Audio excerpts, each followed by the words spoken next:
Lunch at last.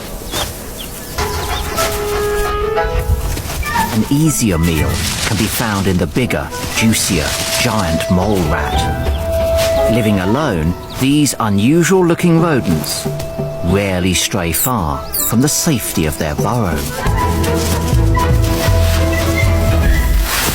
Some try digging them out, which isn't always successful.